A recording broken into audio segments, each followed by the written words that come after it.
Hello everyone. Today I'm going to be discussing about a concept called gene knockout. Under these concepts, there are different types of ways that we can achieve.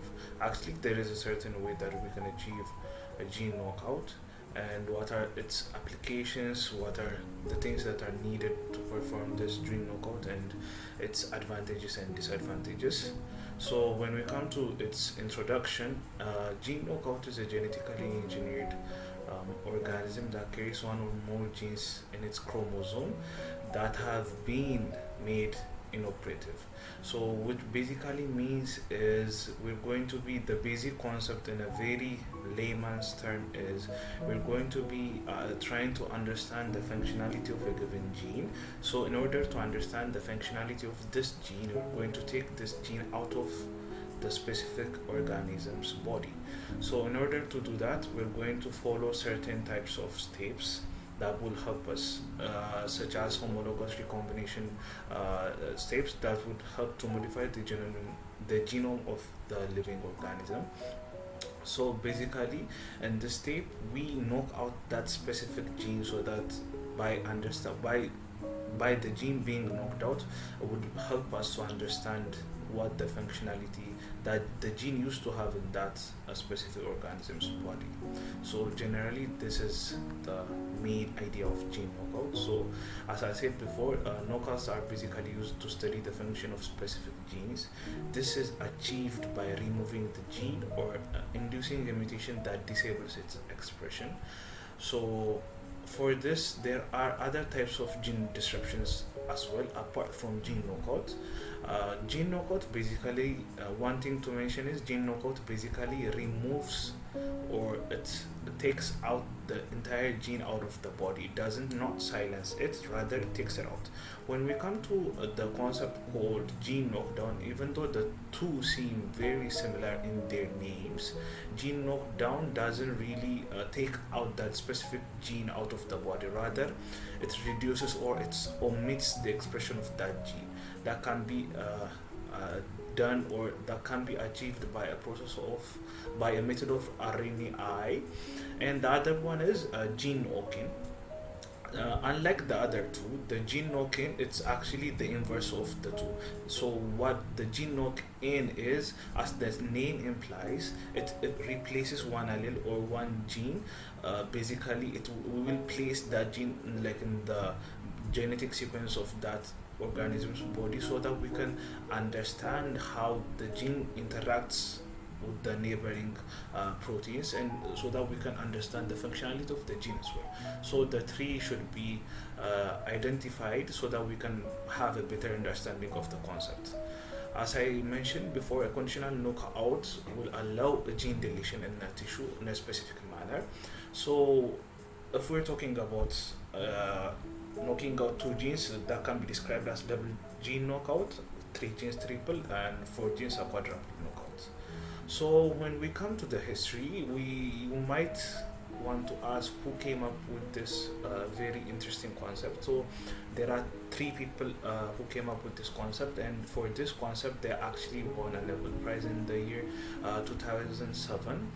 The first one was Mario R, who came up with the knockout. Specifically, what on the slide you can see what their specific contribution is. The second person was Sir Martin J. Evans, which helped in the concept of cultivation of the embryonic stem cells or the ES cells, and the last was Oliver Smith, who helped in gene targeting. So after we seen the basic history, so we need to understand the basic method of the gene knockout. So when we say the basic method, you might ask what are the things that are needed, since we cannot just manually take out a specific gene. We need to have a specific way of actually targeting that specific gene and taking it out or replacing it. So for this, there is going to be a need of a targeting vector. Another one is a mouse embryonic stem cell, and the other is a mentioning them. There is a fresh blastocyst as well. So a targeting vector is created by flanking a mutated DNA sequence, that is the gene of interest, with the DNA sequence homologous to the endogenous gene. Then this vector gets introduced to the mouse embryonic stem cell. So the embryonic stem cell is an undifferentiated mast cell where the mutant DNA replaces the native gene via homologous recombination. For this homologous recombination, the two flanking sides should be complementary, and the other point says that the recombinant ES cells then are introduced into a fresh blastocyst where they mix with the cells of the inner cell mass.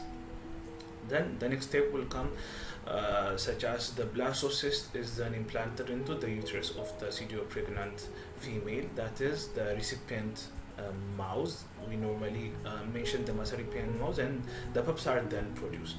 Since the implanted blastocyst contains two different types of ES cells, that is the normal one and the recombinant one, the resulting offspring that we get from the used to be pseudopregnant female mouse will be chimeric.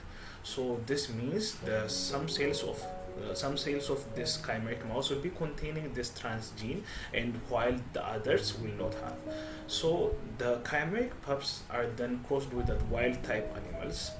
Then they generate true heterozygotes, which can then subsequently be inbred to create a homozygotic and knockout mouse. So basically, this was a brief run through of the basic methodology of what we're going to do in the gene knockout step. So as the mutant gene encodes a major deletion or a missense, mice homozygotes for the targeted allele do not express the native gene product and can be used to study the effect of the total lack of a given protein. This is basically trying to explain what happens as if the alleles do not express the native gene product. So it would be helpful for us to understand the effects of a total lack of that given protein.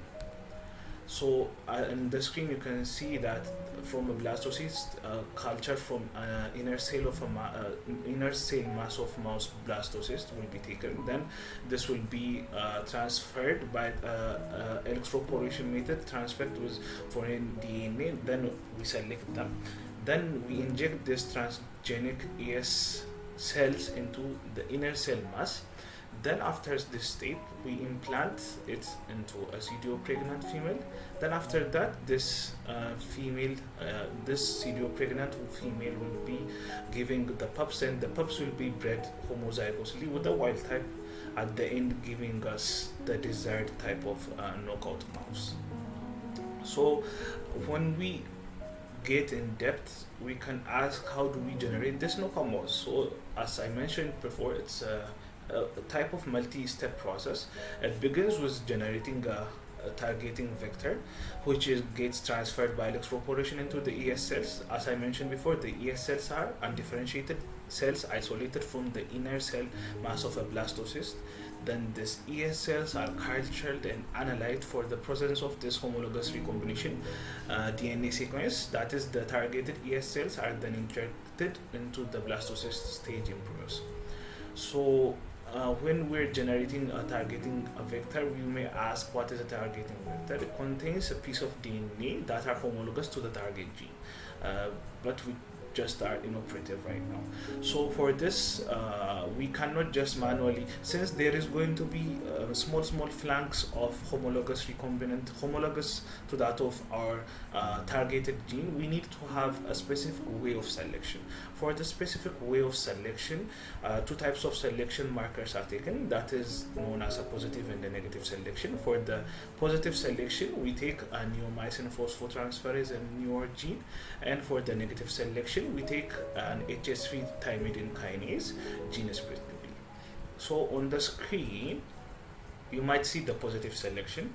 So this is the homology region, and this 1 and 3 are the homology regions. These regions are the ones that will come in contact with the other homologous region of our design on the genetic mapping of specific our specific genetic mapping. So this middle positive selection will be the one that's going to be replacing our specific targeted gene. So these two arms are flanked by two homologous sequences. Basically, this will enrich recombination events, and this positive selection will help us to render the cells that are resistant to the treatment with the antibiotic neomycin sulfate. And when we come to the negative selection, one thing that is added is a thymidine kinase. Unlike this part, the thymidine kinase doesn't necessarily get integrated into the genome of the cell, so it basically sits on the outside of one homologous arm, and it will help us in the negative selection by enriching the homologous recombination. And this is done by using of herpes simplex virus, that is HSV gene, that is coupled with a toxin known as gynocyclovir treatment, which will basically kill the ES cells that are not really of our desire. So for selecting the ones that are desired, this is going to be the one that will be helping us, the neomycin. And for the ones that are not going to be desired, the negative selection cassette or the thymidine kinase will be helping to kill the ES cells that we don't necessarily want. So this is basically the genetic mapping of the vector. So on this side there is a homology arm, as I said before, and there is the NeoR gene is going to be on the middle side, and on the outside side the HSV is present, and a unique restriction enzyme site is located between the vector backbone here and the homology arm. So the vector backbone will then protect the HSV from nucleases so that it will not get clipped basically. So when we come to the isolation of the embryonic stem cells, as we mentioned earlier, the embryonic stem cells are undifferentiated cells isolated from the inner cell mass. And one thing that we need to note is this embryonic stem cells, they are pluripotent.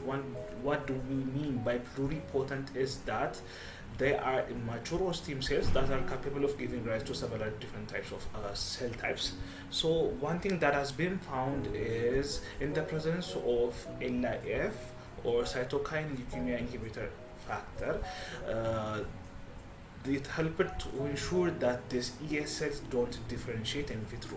So the main thing that we choose this ES cells is the fact that these cells are undifferentiated so that we can easily manipulate them. And for this, they need to be grown on a feeder layer which is capable of secreting this LIF so that it will halt their differentiations in the laboratory condition. So this picture basically presents or shows that this is going to be the feeder layer which the ES colonies are going to be planted on so that they can be healthy and differentiated ES cells. So when we come to its transfection, basically the stem cells or the stem cells combined with the new sequence, they basically get entered by a process of electroporation. This electroporation helps to adjust basically the porosity of the cell membrane by using the different types of electricity. That is, when we change the value of the voltage, the porosity of the membrane will be changed, helping us so that we can basically insert the stem cells. So after this, two types of integrations basically occur. One is the random integration, the other is the homologous recombination occurs. The one that we are actually wanting is the homologous recombination, that is incorporation of new gene to replace the old one. After that, antibiotic genes will aid in selection of mutants that will fall after 24 hours. This means that when we apply the antibiotic, the neomycin, for the positive selection, the genes that don't really have the neomycin resistance will die. Hence, the ones that we selected specifically, the ones that are having the neomycin, will survive this antibiotic attack. Then after this, discrete colonies are identified and picked for screening of positive colonies, and PCR, Southern blotting, and DNA sequencing will follow. As I mentioned before, homologous recombination and random integration will normally occur. This is because the homologous sites will generally have, even though we targeted only this 1 in 3 part, random integration will cause them to enter and to integrate in the genome mapping of the cell basically. So we don't want this. Based on negative selection and the positive selection of neomycin, it will help us so that the neomycin resistance gene of of the host cell will be helping us to produce this knockout mouse specifically. So at the end, it will come to the step of regeneration. So the positive stem cells that we wanted are incorporated into the blastocyst cells of another mouse. Then the blastocyst contains two types of stem cells, as I mentioned before. The one is the original ones, the gray mouse basically, and the other is the newly engineered ones, or the white mouse. So these blastocysts are then implanted into the uterus of the female mice to complete the pregnancy. So in vitro condition, we will plant this blastocyst into the female uterus. Then the newborn mice will therefore be chimeras, that is having some parts from the original stem cell and the other one from the engineered stem cells. As I mentioned before, by electroporation, we will be targeting this, we will be inserting this targeting vector into the ES cells. Then this is going to be injected, this ES cells, the embryonic stem cells, will be injected into the blastocyst. Then this blastocyst is going to again get transplanted into the recipient mouse or the foster mother.